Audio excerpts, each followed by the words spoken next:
거래처가 없다. 왜냐? 환자도 그걸 원하지 않으니까. 하고는 싶겠죠. 정상으로 만들고 싶겠죠, 자기도. 하지만 비용이 워낙 많이 드니까. 그리고 뭐 20살, 25살까지는 치아가 삐뚤빼뚤하다거나 마음에 안 들면 어떡합니까? 교정하죠. 왜? 최소 60년은 더 써야 되니까, 70년은 더 써야 되니까. 근데 50대, 60대 분들은 교정 잘 안 해요. 왜? 뭐 이런 말 하긴 뭐하지만은 어쨌든 20, 30대보다는 이제 살 날이 얼마 안 남았잖아요. 그러기 위해서 자기는 그 많은 돈을 투자하기가 좀 껄끄러운 거예요. 그래서 그 부분만 고치고 그 부분만 고치고 하다 보면은 이제 교합평면이 이래 갔다 저래 갔다 이제 물결을 치는 거죠. 우리도 마음 같아서, 원장님도 그래. 원장님도 마음 같아서 이건 돈을 떠나서 우리도 이쁘게 만들어주고 싶으실 거예요. 근데 금액을 얘기하면 벌써부터 금액에 의해서 거부감이 드는 거죠. 그건 사람이니까 어쩔 수 없어요. 그러면은 타협을 봐야 되잖아요. 그래서 어쩔 수 없이 이런 삐뚤빼뚤한 치아를 만들 수밖에 없다. 실제로 기공소에서는. 저도 처음에 기공소 오픈할 때는 너무 정석으로 가려고 했어요. 처음에 이제 제가 거래하는 치과는 뭐 포세린은 따로 보내고, 그리고 뭐 덴처랑 파샬은 저한테 오고 이런 경우가 있었어요. 그럼 파샬은 이제 파샬 지대치 포세린이 오면은 제가 설정했던 교합평면이랑 너무 안 맞는 거예요. 그래서 사진 찍어서 보냈어요. 이렇다. 이렇게 해야 환자가 쩔뚝이더라도 어느 정도 제대로 걸을 수는 있을 건데, 이렇게 만들면 교합평면 이래 된다. 어떻게 할 거냐 물어보니까 일단은 본인의 생각으로 배열을 해서 달라. 그렇게 해서 일단 배열을 해서 보냈죠. 결론은 뭘까요? 포세린 애드였어요. 환자도 그 포세린 애드를 원했어요. 왜냐면 일단은 덴처가 구치부가 들어갔으니까 자기는 이게 편하거든요. 그리고 덴처를 끼고 이제 미러로 보잖아요. 보니까 해보니까 자기가 봐도 지금 포세린이 여기가 지금 포세린만 지금 이렇게 돼 있고 나머지는 다 수평이거든요. 그래서 애들을 한 거예요. 포세린을 그레이징까지 다 된 걸 갖다가 뭐 그 기공소 거래처에서는 저를 욕할 수도 있어요. 그죠? 관점이 다르니까. 근데 그 기공소에서도 그럴 수도 있어요. 왜냐? 교합표면을 애초에 설정하지 않고 포세린을 만들었으니까 뭐 이 정도겠거니 해서 만든 거겠죠. 그래서 지금은 파샬 지대치 포세린도 다 저한테 옵니다. 제가 다 해야 되니까. 그래야 제가 군말이 없고 안 귀찮으니까 저한테 다 해요. 막 계속 사진 찍어서 제가 막 잔소리 하거든요. 자, 그렇습니다. 자, 교합 망곡과 조절 망곡에 대해서 알아볼 거예요. 교합 망곡은 이거예요. 자, 치아와 치아가 닿는 그 모든 망곡을 교합 망곡이라고 합니다. 거기서 그냥 대표적인 게 스피 망곡과 윌슨 망곡인 거예요. 안티커브도 있죠. 그게 그냥 평균적으로 다 그렇더라 라고 얘기를 한 거지 그게 정답은 아닙니다. 왜냐? 사람마다 악관절이 다 다른데 어떻게 교합평면이 다 그 교합 망곡이 다 같을 수 있겠습니까? 다르지. 그렇죠? 자, 교합 망곡에는 아까 얘기했죠. 제가 계속 목이 타서 교합 망곡의 대표적인 거 AP 커브. AP 커브는 엔터리어랑 포스터리어를 줄인 게 AP입니다. 전후 망곡이죠. 엔터리어가 전이고 포스터리어가 후니까 전후 망곡. 전후 망곡 안에 커브 오브 스피가 들어가는 거예요. 글자가 겹쳤는데 죄송합니다. 시상면에서 봤을 때, 우리가 옆에서 봤을 때 하악의 견치의 첨두에서부터 소구치, 대구치 그 협축 교두종을 연결한 거를 우리가 커브 오브 스피라고 해요. 커브 오브 스피는 정의합니다. 커브 오브 스피는 AP 커브랑 같은 개념이 아닙니다. 속하는 개념이에요. AP 커브는 뭐냐면 옆에서 봤을 때 치아의 그 전체를 보는 게 AP 커브예요. 그리고 스피 커브는 견치에서부터 대구치 협축 교두정까지 연결한 거, 그거를 우리가 스피 커브라고 하는 겁니다. 달라요. 속해요. 스피 커브는 AP 커브에 속하는 거지 AP 커브 이꼴 스피 커브가 아니다. 그렇게 알아두시면 됩니다. 이것도 똑같습니다. 라테랄 커브. 라테랄 커브 보면은 이제 윌슨 만곡이 있고 그 다음에 안티 만곡이 있죠. 윌슨은 이제 반대되는 소구치부를 말하는 건데 정의를 하면 이렇습니다. 비기능 교두가 기능 교두보다 짧아서 생긴다. 짧다라기보다는 이제 치아 자체가 틸팅이 돼 있으니까 그런 거겠죠. 자, 이것도 윌슨 만곡이 레터럴 그 측방 만곡에 포함이 되는 거지 레터럴 커브 이꼴 윌슨 만곡은 아니다 라고 말할 수 있습니다. 이거는 교합 만곡에 있는 건 아니지만 본일의 삼각이 있어요. 본일의 삼각 평균인 거예요. 평균. 모든 사람이 이렇진 않아요. 평균이에요. 자, 좌우 과두의 중심과 그리고 하악 중절치 절단 정중부 절치점을 연결한 선은 한 변이 4인치인 정삼각형이 된다 라고 하는 게 본일의 삼각인데, 이거 저번에 제가 이제 경추교합 할 때도 얘기했지만 이등변 삼각이라고 나와 있어요. 원문에는 이등변 삼각이라고 돼 있는데 이등변 삼각이라는 이런 분위기로 써놨는데 교합기를 만드는 회사에서 정삼각형이라고 정의를 내렸습니다. 왜? 그렇게 해야 평균적인 마운팅이 쉽거든요. 자, 교합기를 과두 위치와 과두 위치를 4인치로 만들어 놨어요. 이런 논문이 나와 있었으니까, 4인치라는 논문이 나와 있었으니까. 근데 이제 평균치 마운팅을 해야 되겠죠. 그러면 전치는 어디 둘 겁니까? 전치는 모르죠. 어디다 두는지 모르잖아요. 그러니까 정삼각형으로 만들었다라고 얘기를 하고 있어요. 그러니까 이제 오류가 난 거죠. 교합기 마운팅에서. 왜냐? 모든 사람이 4인치일까요? 자, 제가 4인치라고 쳐요. 제 4살인 아들도 4인치일까요? 아니잖아요. 그죠? 모든 사람이 4인치는 아닙니다. 그래서 이등변 삼각이라고 얘기를 하는 거예요. 무슨 말이냐? 과두의 위치와 과두와 과두산의 길이와 절치점은 이거는 비례할 수가 없습니다. 비례하지 않아요. 사람마다 다 다릅니다. 하지만 우리는 시험을 쳐야 되니까 알고 있는 것과 알아야 하는 것은 좀 다르죠. 무슨 말이냐? 본인들은 시험을 칠 사람들이다. 본인의 삼각, 그러니까 시험지에 4인치의 뭐 삼각형 이렇게 나오면 뭐다? 본인 삼각 찍으셔야죠.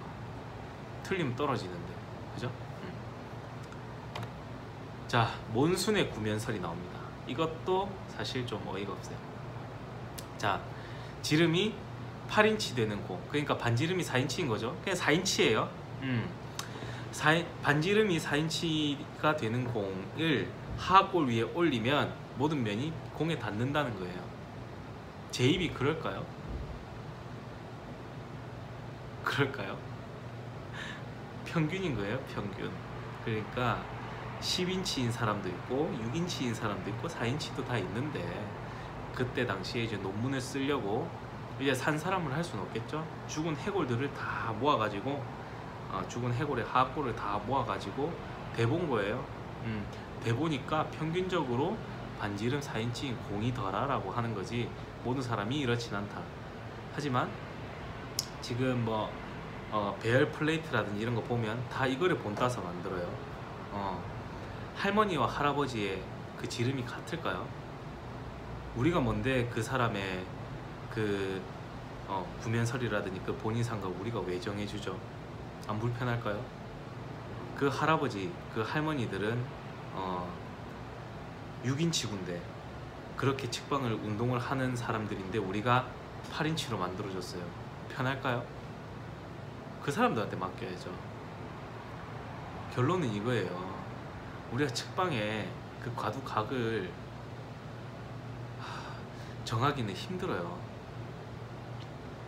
과두는 움직이잖아요. 근데 우리가 쓰는 교합기는 측방을 할 때 한 측방은 잠궈놓고 한 과두만 움직이죠. 본인이 그런가요? 본인이 이제 턱을 이렇게 할 때 이 턱관절을 움직이지 않게 잡고 한번 해보세요. 가는가? 안 가죠. 그렇게 많이 괴리감이 있다. 지금 쓰고 있는 그런 해부학적 교합기는 약간 괴리감이 있다 라고 말씀드립니다. 자, 크리스텐센 현상이라고 있어요. 그게 뭐냐면 우리가 치아가 평편하다고 이제 가정하에 우리가 하악골 운동을 하면 전방 운동할 때라든지 측방 운동할 때 삼각형이 생긴다는 거예요. 왜? 평면이니까. 그럼 이제 반증이 되죠. 왜 둥그래야 되는지, 왜 스피 망곡이 있어야 되고 윌슨 망곡이 있어야 되는지에 대한 그거를 증명을 하는 거예요. 이렇게 하면 참 불편하겠죠. 근데 우리가 이 평면을 이렇게 조금 이제 원을 만들어주면 당연히 모든 면이 닿으면서 전방 운동을 하고 측방 운동을 하겠죠. 자, 책에는 이렇게 나와 있어요. 왁스림에는 오크루잘 커베처를 적용시키지 않는다. 그래서 오크루잘 플랜이 아니라 오크루잘 가이드 플랜이라고 한다. 오크루잘 가이드 플랜이라는 얘기는 컴pen세팅 커브를 형성해주지 않는다는 것이고, 이는 왁스림을 가지고 어떤 운동을 시키면 한쪽 면이 뜬다는 거다. 아까 제가 말한 그대로입니다. 그냥 커브를 안 주니까 삼각형이 생긴다. 그러니까 커브 줘라 이거예요.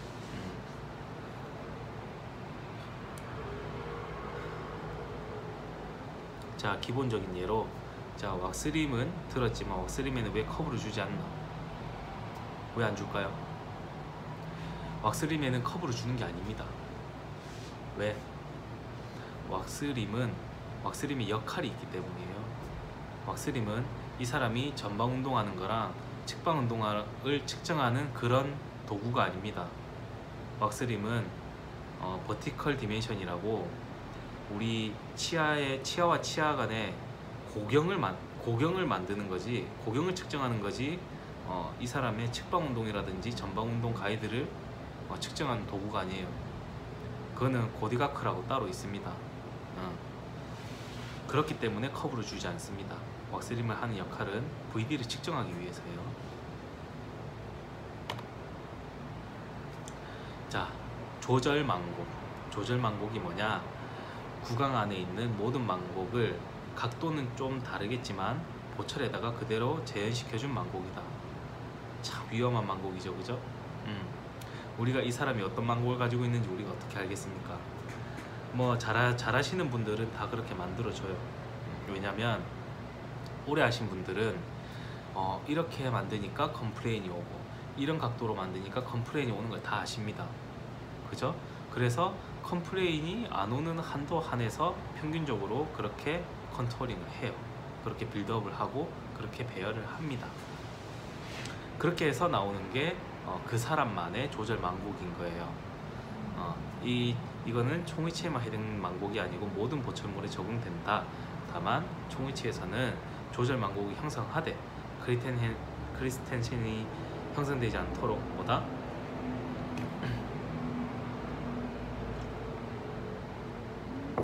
양측성 균형 교합을 만들어 준다 이거예요.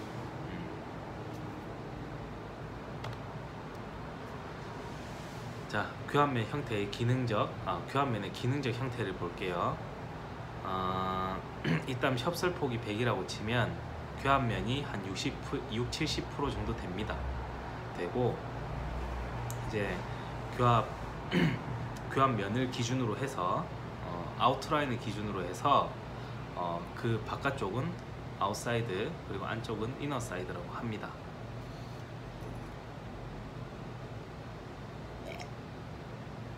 목이 계속 말라서 물 좀 마시면서 할게요. 내 사면이 저작에 있어서 가장 많은 부분을 차지하고 있다. 자, 이건 책에서 많이 보는 그림이죠. 자, 여기서 저희 교수님이 문제를 냈어요. 3, 4번 밑에 있는 저 회색은 뭐냐고. 저거는 왜 안 썼냐고, 왜 숫자가 없냐고 말씀하시더라고요. 그러면 저 노란색 부분은요? 노란색 부분은, 자, 이거는 일단은 외사면과 내사면을 얘기하는 거고, 3, 4번은 7이 덜 된 거죠, 그죠? 예. 3번도 그 1번처럼 3번의 그 부분의 전체가 주황색이어야 되고, 4번도 반을 갈아서 그 나머지 부분이 빨간색이어야 됩니다. 그때는 학생이고 너무 이렇게 딱 질문하길래 대답하지 못했어요. 하지만 지금 보니까 그게 답이 나오네요. 자, 내사면과 외사면을 알아두셔야 됩니다. 시험을 치시려면.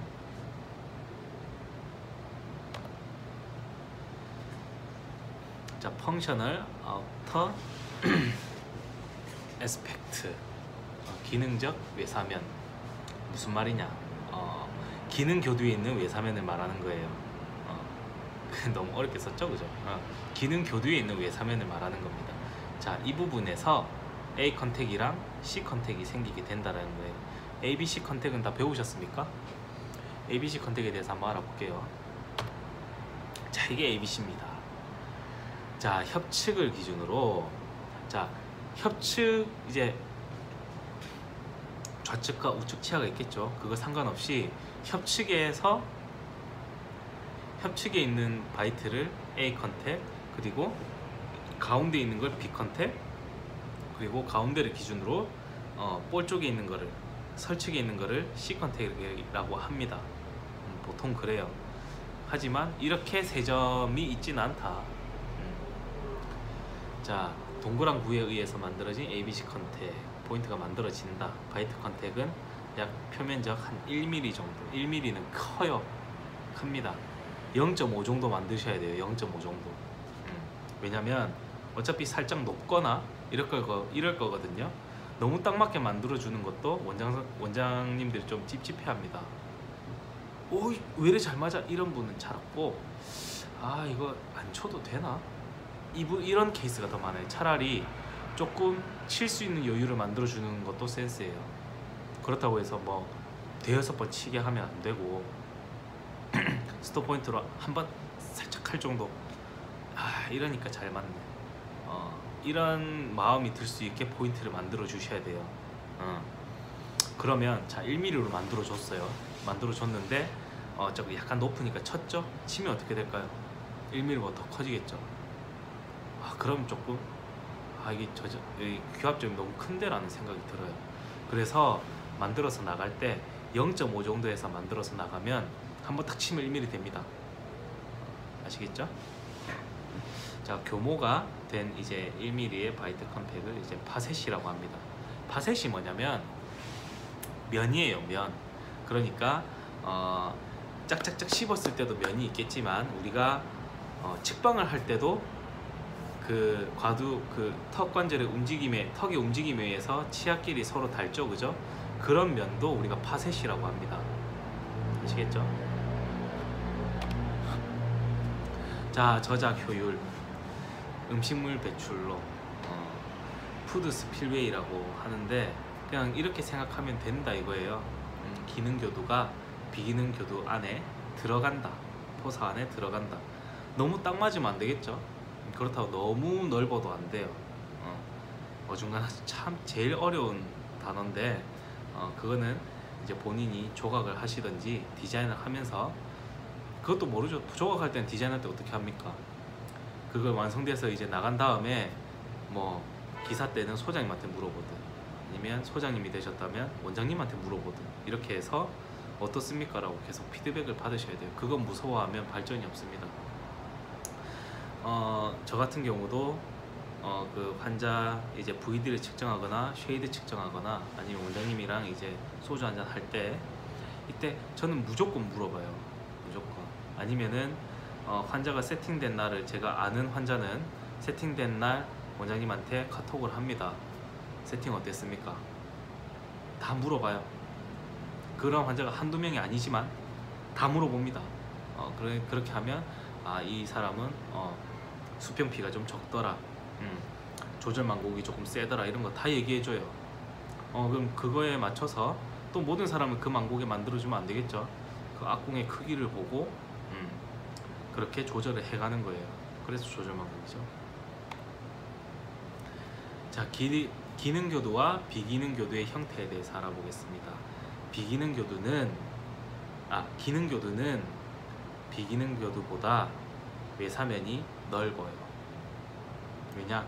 일을 해야 되니까. 비기능교두가 일을 안 하냐? 그건 아닙니다. 비기능교두가 하는 일이 뭡니까? 첫 번째, 일단은 비기능교두가 수평 피계를 만들어주거나 수평과 수직 피계를 만들어주죠. 그럼 어떻게 되죠? 볼 근육이나 혀 근육이 들어오는 걸 일단 안 쉽게 차단을 해주죠. 그죠? 그 다음에 뭐죠? 그 다음에 하나가 더 있었는데, 측방할 때 균형측 운동을 할 때, 작업측과 균형측 운동을 할 때 균형측 교두가 균형측에 있는 치아에서 비기능 교두가 균형측의 균형 교합을 만들 수 있도록 도와줍니다. 그 두 가지예요. 잠깐 헷갈렸습니다. 잠깐. 자, 그럼 이제 중심 교합할 때 치아의 접촉은 어떻게 해야 되느냐? 치아의 접촉. 자, 커스프 투 픽 컨택이 있고, 팁 컨택이 있고, 커스프 투 포인트 컨택이 있고, 커스프 투 서페이스 컨택이 있어요. 가장 좋은 건 가운데 거죠. 그리고 제일 왼쪽 걸로 하면 치아가 비어 보여요. 많이 비어 보여요. 그럼 싫어하겠죠? 이제 보철을 넣고 안에다가 이제 미러를 넣어보죠. 넣어보면은 이제 뭐 그 반대편이 보이고 이럽니다. 목젖이 보이고 이래요. 싫겠죠? 그러니까 그러면 이제 비처럼 만들어줘야 되는데 어떻게 만드냐? 저렇게 만들 거 이제 하루 종일 쌓아 올릴 겁니까? 하루 종일? 그러면 소정한테 뭐라고 얘기할까요? 그 조각 하나로 지금 40분째 들고 있으면 예술을 하고 있습니다 그럴 거예요? 아니잖아요. 자, 맨 처음에는 조각을 서페이스 컨택으로 해요. 그냥 막 쌓아 올려 가지고 대합체에 찍어요. 찍은 다음에 교합이 안 되도록 교합지를 빼면서 그 교합점을 다 없앱니다. 이건 제가 그 광교위치 제작 과정의 영상을 다 찍어놨어요. 다 없애요. 그 다음에 필요한 부분만 컨택을 올리면 딱 가운데 그림이 돼요. 그렇게 해야 조각이 15분 안에 끝납니다. 아시겠죠? 쌓아 올려서 저 모양 만들려면 그냥 직접 차리세요. 직접 기공소로 차리세요. 그렇게 하면 자기 마음대로 해도 상관없으니까. 자, 점접촉에 그 대해서 알아보겠습니다. 보면 이래요. 자, 빨간색 점들이 이 치아의 A 컨택이에요. 그리고 보라색이 B 컨택이고, 그 다음 연두색이 C 컨택이라고 보시면 돼요. 정말로 이런 치아들이 많을까요? 적습니다. 그리고 5587인가? 그렇죠. 5587 교합점의 개수 4, 5, 6, 7에서 4번, 5번, 7번, 6번 치아 4번, 5번, 6번, 7번 이 교합점 수가 5, 6, 7인가 그래 될 거예요. 맞죠? 근데 골드 크라운 하나에다가 이 정도로 교합점을 주면 원장님께서 박수 쳐줄까요? 와, 대단하다고. 이렇게 날 위해서 교합점을, 환자를 위해서 교합점을 이렇게 줬네라고 칭찬이 올까요? 안 옵니다. 예, 많으면 3개, 적으면 2개 정도만 해주시면 돼요. 왜냐? 자, 아까처럼 다 이제 바이트 찍어가지고 교합점 이렇게 다 나왔는데, 자, 좀 높단 말이죠. 조금 높게 만들어주는 게 우리한테도 유리합니다. 낮으면 애드 해야 되니까 솔더 해야 되거나. 자, 이제 이렇게 만들어줬는데 높아요. 그래서 맨 처음에 이제 빨간 쪽을 하나 쳤어요. 치니까 이 연두색 점이 3개가 갑자기 나타나네. 그 3개를 또 따다닥 쳤어요.